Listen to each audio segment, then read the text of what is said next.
Welcome to Lunatic OPUS Reviews. I'm Stuart. And I'm Clinton. And we're crazy about games. Today we're going to be reviewing Space Gits by Mike Hutchison, published by Planet Smasher Games.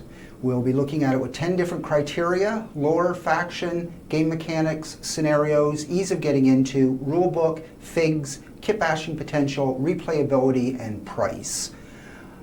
So,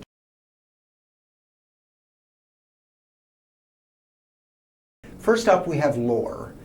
The lore in this game is simple but effective. Basically, you've got a world of orcs that have built a thriving metropolis, then they've gone on a military crusade, and every orc worth his salt has gone on this crusade, and everybody that's left are the stupid Gits that don't amount to much, and they get drunk and wreck the place. And you're playing the Gits. The lore is detailed enough for the game without going into too much detail. I was fairly impressed with it. Overall, I gave it a 7. I also gave it a 7. This game has got, again, its lore isn't super deep, but it is there. And it's also, it's not just well thought out, it's also really funny. At one point, there's a bit of lore where even the writer admits, I'm just making this up as an excuse to explain why this mechanic is here. Yeah. You don't have to use it, but I think it adds a little bit to the game, and yeah, I really enjoyed reading about it, and I think the author should be really pleased with what he came up with for that. Okay.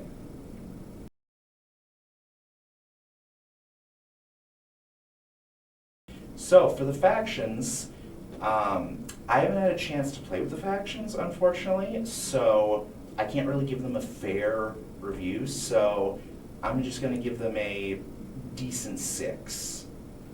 I was actually fairly impressed with the factions. I meant to look up how many there are.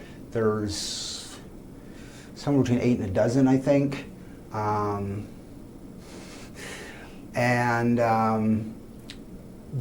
Everything from orc mimes to fry cooks to, oh, you name it, all sorts of Gits. So I was fairly impressed with them. They're not super detailed. I gave them an 8.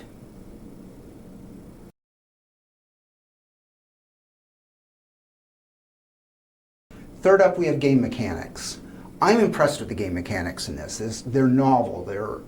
It's a dice and dexterity game where the bulk of the gameplay revolves rolling dice, and where the dice land is at least as important as what the die actually reads as, which I've never seen done before like this. Movement is done like that. You move typically 3d6, you roll some dice, and you have to move towards the dice the number of inches move, but you can choose the order that you resolve these dice. Shooting is handled similarly. You shake your dice. If the number result is higher than the target's toughness, then it does big damage, otherwise it does small damage. But where they land dictates the bullet path. So if the die doesn't fall where you want it to, it's a miss. If it lands where you can draw up a line from the base of the shooter through the die to your target, then you've scored a hit. It's innovative, it's interesting. Melee combat is done with a variation on rock, paper, scissors, where you go 1, 2, 3, thunk. Well, actually you don't do that, it's that instead. It's interesting, it's fun, it's quick, it's light. This is like a great beer and pretzels game. I gave it a 9 for mechanics, just for originality. Fair enough. So I gave the game an 8. Honestly, I probably should have given it a 9, but I agree. It is really well done. It's got some really good streamlined mechanics. For example, you've got a bunch of different weapons, and the damage rules for it are all based on what kind of die you roll. So any weapon that rolls a d6 for damage, I know how much damage it does because all d6 weapons do the same damage, same for d8s and stuff like that. It's not super complicated with unnecessary details, and when we played it, something I mentioned that I think is really funny and amazing is the drunk mechanic, which is every time you finish an action, you take a swig, which means you add a die, which means you've got a die tower next to each one of your figs, made out of d6s. And there's some other things you can do that can make other players have to add to their die towers. And if the tower ever falls, you knock that fig over because they've fallen over drunk. And just the fact that someone has actually managed to take dice tower building and turn that into an actual gameplay thing is both brilliant and hilarious. Anyone who's ever played D&D will have made at least one die tower in their time. If they haven't, they're lying. So, it's a really good system. It's fast-paced, and it's a lot of fun. So, like I said, I gave it a good 8. But wait, there's more. So as Clinton said, as you take damage, you build a die tower. For every point of damage you take, you add a die. And then at the end of your turn, you take a swig, which adds yet another die.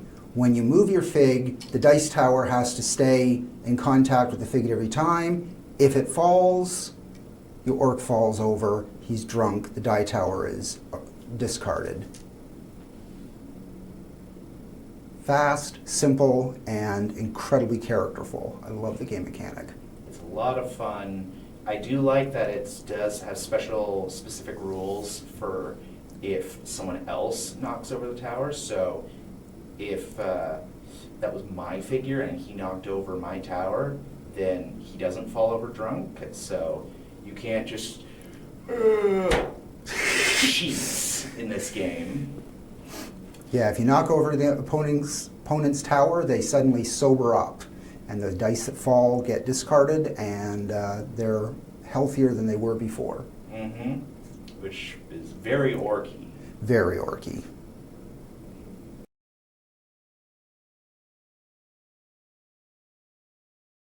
So for scenarios, it's a little complicated because technically, depending on your point of view, there's either one scenario or 0 scenarios in the base game. So the object of a normal play is you'll have bottle caps. If you don't have bottle caps, you could use, I don't know, quarters, anything round and about bottle cap size.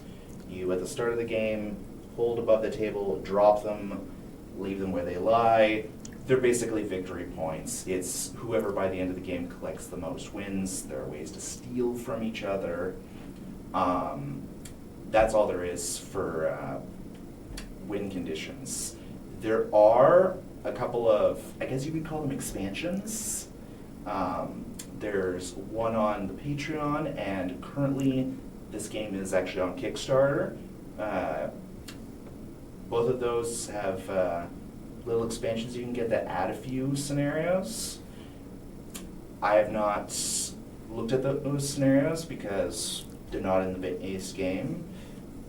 Since the base game doesn't have scenarios, that is better than having bad scenarios, I would definitely say. So I gave it a 6.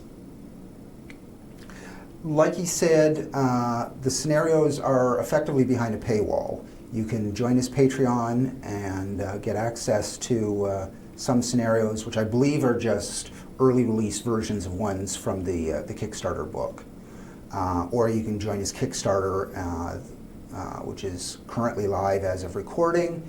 And it's Here Comes the Bastards is the expansion pack that includes more scenarios and more factions, at least. I'm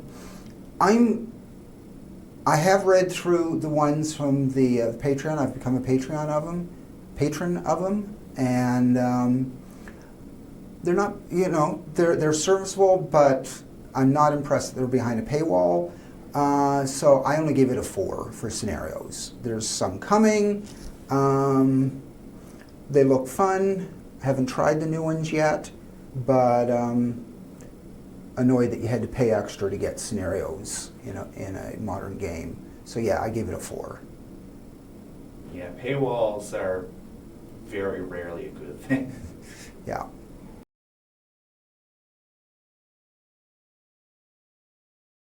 Five, ease of getting into. The nice thing about space orcs as the subject matter of Space Gits is they're readily available. GW has a wide, extensive line of orcs and has had for decades. Other companies make space orcs as well, so they're readily available. Lots of people have bits in their bit box that can put together orcs for this game. All you really need is a little bit of terrain, a handful of figs, 3 to 5 figs, and some dice. The dice does use the full set of odd-shaped dice, D4s, D6s, D8s, D10s, D12s. They say they use D20s, but I didn't notice anywhere in the game that it actually said that it used D20s. Mostly it's D6s, D8s, D10s, and D12s. And a lot of D6s. If you think you have enough D6s, you don't have enough D6s. Get some more D6s. Yeah. But yeah, that's it. Your gang size maximum is 5 figs. 6 if you've got any of the runts, which are goblins. What do they call snotlings? Runts? Maybe, I think so. And I forget their name for squigs. But yeah, those three. Yeah, those 3 will allow you to take a 6th person in your gang. So you're talking 5 or 6 maximum figs per side. You make up some little character cards that have got your basic stats. If you're doing a campaign, you've got your criminal record on the back that tracks whether or not you've assaulted somebody, mugged somebody, looted, discharged a firearm, evaded arrest, or dangerous driving, because yes, there are vehicle rules in this as well.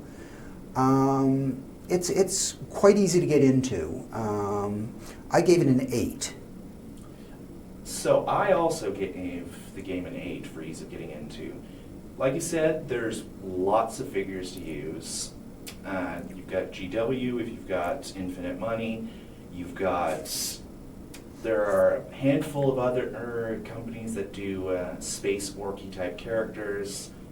Frankly, you can also just use any kind of orcs and kit bash them, which is pretty nice. As for actual gameplay getting into, it's again one of those nice things about a good streamlined game system, because you can read the book cover to cover in half an hour if you're a slow reader, which is really nice. It's super not that complicated. I think this game was partly designed so that you could legit play this while drunk. There's mention in at least one spot in the book of basically playing hardcore, where every time one of your orcs takes a swig, you also take a swig. Not sure if that's a good idea or not, but we'll leave that to your discretion. Leave that to your discretion. It's really easy to get into. Some of the art in the book, I'm pretty sure I saw terrain was like a tall beer can, so you really can use anything for terrain. And yeah, this is a really good game that you can do a full campaign. You can just do a one-off session, which is especially good if you're trying to convince your friend to do a campaign with you.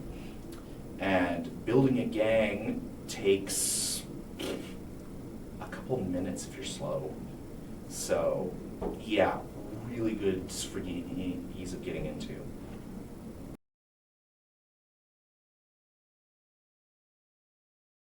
So for the rule book, I gave this game an 8 again. Lots of 8s today.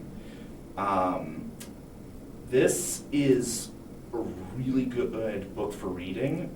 A lot of rule books, not just for tabletop games, but in general, can be kind of dry because, to be fair, they're there to tell you rules. They'll spice it up with some stories, ideally, but it's still the such and such an action does such and such, you can do it during this time. This game has personality to it. It's got some humor in it, a little bit of crude humor in it at times. It very early in the book states that it's meant for immature adults, which very much sets the tone and is very much accurate. The reason I didn't give it a higher score is the art is kind of hit and miss. If you've, depending on when the other video comes out, we've also done a video on Gaslands. One of my biggest complaints on its rulebook was it's got a combination of drawn stuff and pictures or stills of actual play. And with Gaslands, their actual play stills were really weak. With Space Gits, they look really nice. My issue is with the drawn ones. Some of them are just weird. Like, weird is good, but some of them go a little too over the top in the weird, which is kind of a turnoff for me. But the rest of the book is quite well done. It's got humor in it. It's easy to understand. I did notice a couple of typos, but considering how chaotic the book is, it's ordered chaos. I can understand a couple of mistakes slipping through. It's possible they were deliberate, because to be fair, orcs have the grammar of a toddler that's learning English as a second language. So maybe that's what he was going for. Yeah, I was fairly impressed with the rulebook. I gave it a 9. The art, the photographs, I agree, are great. The kit-bashed models are wonderful in it. The drawings are very stylized. You either like them or you don't. It's very much left to personal preference for that.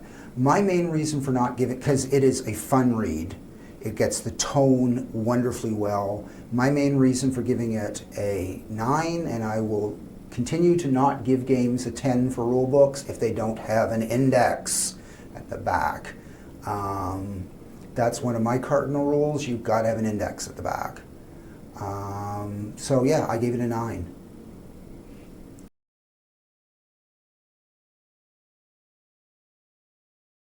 Seventh, we have Figs. I've been an orc fan for a long time. I find them fun, brutal, and just generally a hoot to play with, to model, to cut kit bash, to paint. I love orcs. So I gave this a 10. The models are plentiful. It is very much miniature agnostic, so you can use miniatures from anywhere and everywhere. There's lots of manufacturers that make orcs. Yeah, I gave it a solid 10. So I was a little less kind than you. I gave the Figs a 9. I agree, the Figs are really nice and very, very easy to come by. As you said, there are a lot of places you can get orcs. Part of me wonders, part of me is thinking, I'm wondering what's more common in fantasy, orcs or zombies? I suspect orcs. And yeah, they look cool, they're fun, they really fit the feel of the setting that they were going for with this. Like, you could have these all be humans. It wouldn't jive quite as well. Other fantasy or sci-fi races like elves or something really wouldn't work, but orcs, it's just perfect. So I gave this a 9 because, yeah, these are great figs and they fit perfectly.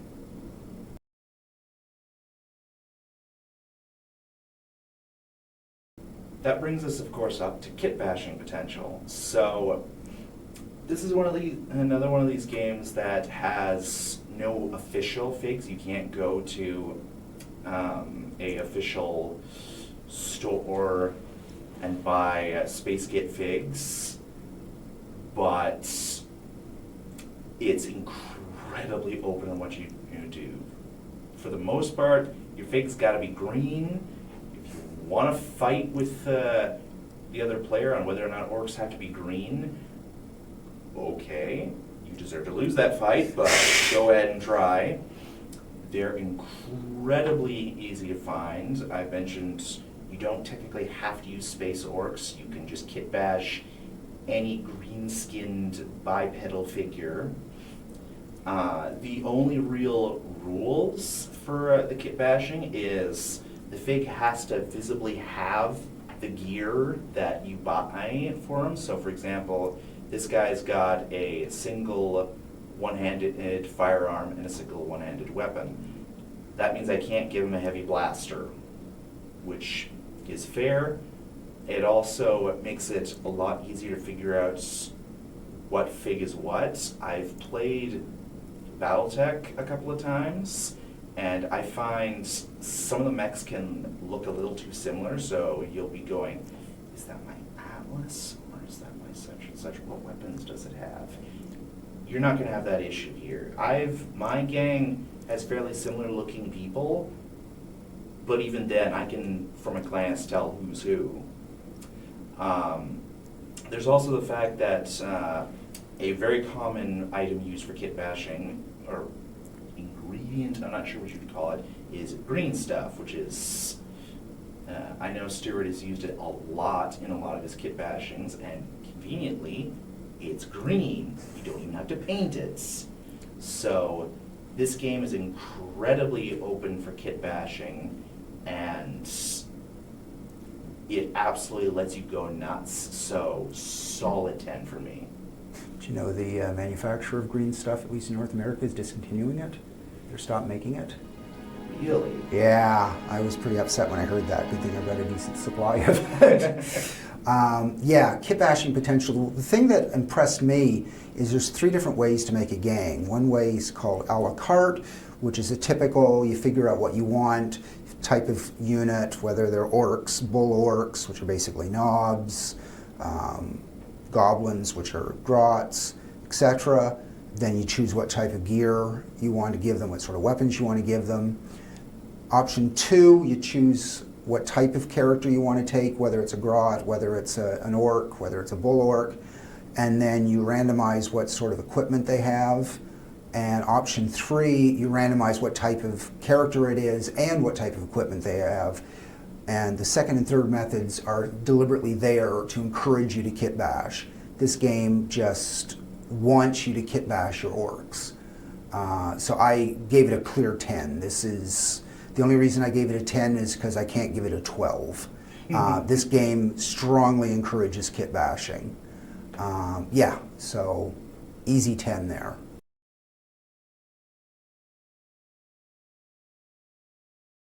Replayability. This game is fun. The new, if you get the expansion, the new scenarios will add some life to it. The fact that it's only got 1 scenario in the core book is a bit of a limitation, but the mix of gear and weapons you get adds to a fair bit of replayability. I still love the fact that there's same game mechanic provides so many different results. One weapon will use like a D12 to hit, so it doesn't hit very often. You've got to land that die right where you want it if you're going to hit, but if you hit, it's going to hit really hard. Another one is going to use a machine gun effect and it's going to have 6d6 and you're likely going to hit something, but you're, spray and pray. And it's all the exact same game mechanic, but captures things well. So there's lots of variety. You get into the campaign rules, you get into the vehicle rules. There's quite a lot of replayability here. Again, marred only by the lack of more scenarios. I gave it an 8. I agree. This game has a lot of good replayability to it. It's part of that is because of the amount of chaos it has, and part of it is because of the amount of the customization options. Like during our first game, at one point, Stuart Nerd was shooting at one of my orcs with, I forget what it was. I was using pistol. I have pistols for all my guys. That's right, you were using a pistol. And he hit my guy with like 1 or 2, and another die landed right behind this prop actually, which we had agreed beforehand counts as an explosive barrel. We'd forgotten that until that moment, so it detonated. And ended up, the blast hit like 3 or 4 orcs on the table, and it was chaos, did a ton of damage to everyone, had dice tower 10 dice high or more. It was a wonderful bit of chaos, especially since it was complete accidents. And that's one of the things that's great about this game. You can have lots of different things happen. That particular thing probably won't happen the next time we play. It might, probably won't though. Although that said, the game ended with me trying to kick an explosive barrel towards you and almost got it far enough away from my guy to not get caught in the explosion. Yep. Almost. Almost. Lots of potential. It would be better if we had some other scenarios. Hopefully the ones that are coming out in the expansion will be really high quality. Really wish the ones that were available weren't behind a paywall, but in the end, I think this is a game you could play over and over again and get very unique games every time for a good long while, especially once you add campaigns with factions into the mix. So I gave it a 9.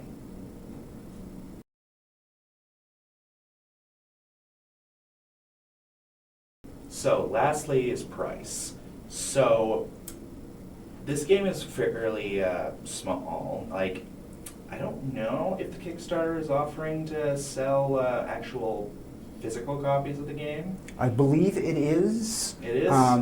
The original print run was sold out, so you had no physical copies of the original rules left. You had to get a PDF version.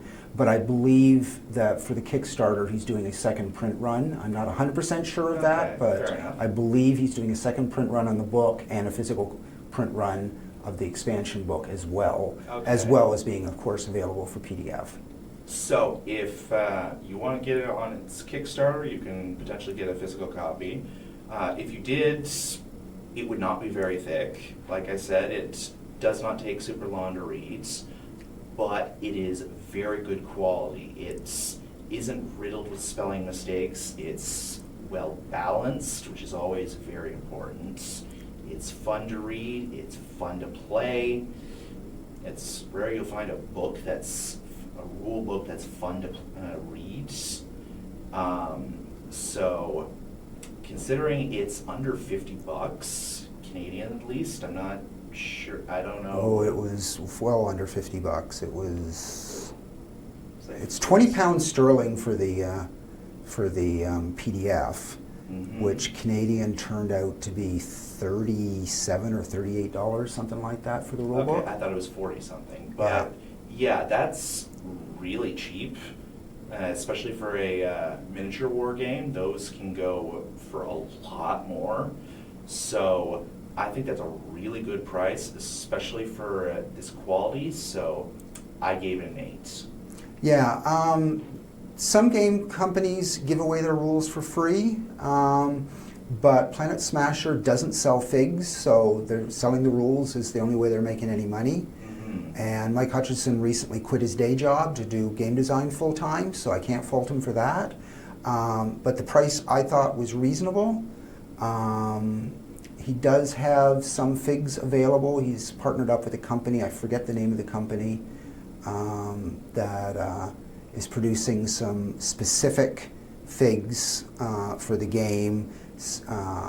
Some arms with bottles, some heads that are appropriate, and then some terrain pieces. The teleportaloo, a toilet that teleports things to random locations, vending machines that you can beat on to get various perks. So I thought the price for a war game, this is very reasonable. Anytime you can get a war game less than $100, I'm happy. And I had orcs already, so that didn't cost me anything. A little bit of terrain, and the rule book. I got the rule book. I became a patron of him, and I backed his Kickstarter, and it's still well less than $100. So I gave it a 10 for price. I'm fairly impressed with it. So that gives us our grand totals. I gave it a total of 83. That's a definite play this game. I was really impressed with it. My total was a 79. Not as good, but this is definitely a must play. It's got its occasional little bumps, little issues like with the scenarios, but other than that, this is a really good game, especially for how much it costs. So I highly recommend it. So, thank you very much for sticking around to the end. We are Lunatic Opus Games, and we are crazy about games. We are going to be doing more reviews, more how-to-plays, more let's plays. Hope you come back. Please like and subscribe. If you have any comments, anything you agree with or disagree with, what your experience with the game was, leave comments below, and we'll see you next time. Thank you very much. Bye-bye. Bye-bye.